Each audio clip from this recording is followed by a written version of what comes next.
Dneska si ukážeme akurázový úťahovák Parkside, konkrétne typ PAS SK20LC4. Takže poďme sa pozrieť, čo je vnútri. Je tam samozrejme tento manuál.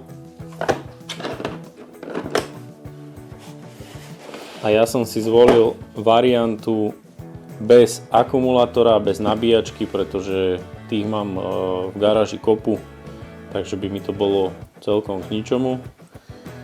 Pre ukážku si tam môžeme nasimulovať 4 Ah batériu. A vidíte, že aj zo 4 Ah, dokonca by som povedal, že možno aj z 8 Ah sa vám pekne vojde do tohto kufrička. Čo sa týka samotného rázového úťahovaku, tak celkovo má 5 polôch. Prvá je 100 Nm, druhá je 150, 200, 300 a 400 Nm. Pri odťahovaní je fixne nastavených 400, tam sa to nedá prepínať, ale pri zaťahovaní si môžete nastaviť, čo potrebujete. 100, 150, 200, 250 a 400.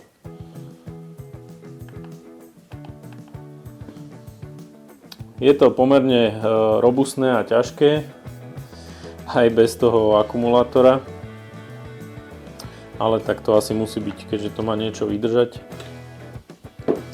Čo sa týka samotného rázaku, jedná sa o motor s komutátorom, to znamená, že nie je bezuhlíkový a preto pri prvom použití, alebo respektíve pred prvým použitím ho odporúčam zabehnúť.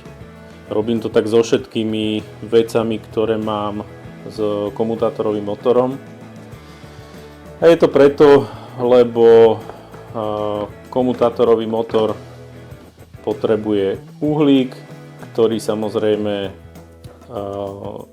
potrebuje byť nejakým spôsobom zapracovaný. Ten uhlík má väčšinou štvorcový tvar, alebo teda takú kocku, ktorá vlastne dolieha pomocou pružinky na samotný komutátor a vlastne ten potrebuje ten uhlík opracovať tak, aby tam došlo čo najlepšej prílnavosti a tým pádom sa zvyšuje aj samotný výkon toho konkrétneho zariadenia. V tomto prípade to je rázový úťahovák. Ja vám tam dám aj obrázok, takže si to budete môcť potom pozrieť.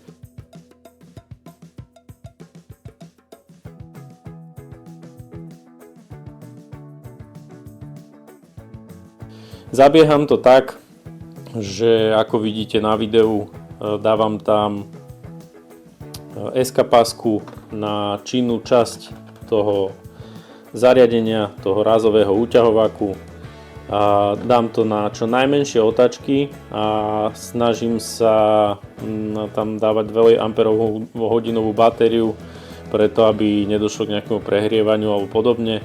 Nedávam tam ani nastavce, ani nič a nechám to bežať nejakých 10 minút v jednom smere a 10 minút v druhom smere. Čo sa týka samotného balenia, tak ešte tu máme potom chrom vanadiové nástavce 17, 19, 21 a 23 mm. To je asi všetko k baleniu a môžeme sa samozrejme ísť teraz pozrieť, ako si tento strojček poradí s kolesami, konkrétne s prezúvaním, lebo dneska sa chystám prezúvať obe auta, takže uvidíme, ako si poradí s odšrobovaním skrutiek na kolesách a následne s prišrobovaním.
Tak ako ste mohli vidieť, tak Rázak si poradil s kolesami úplne na výbornú.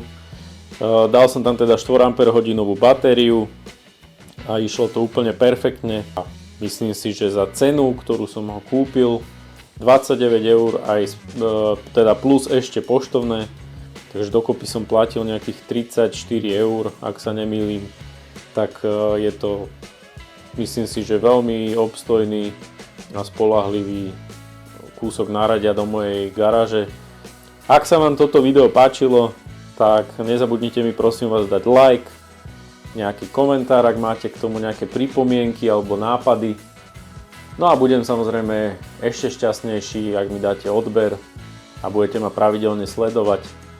Ďakujem za zhliadnutie videa a majte sa pekne, vidíme sa pri ďalšom videu.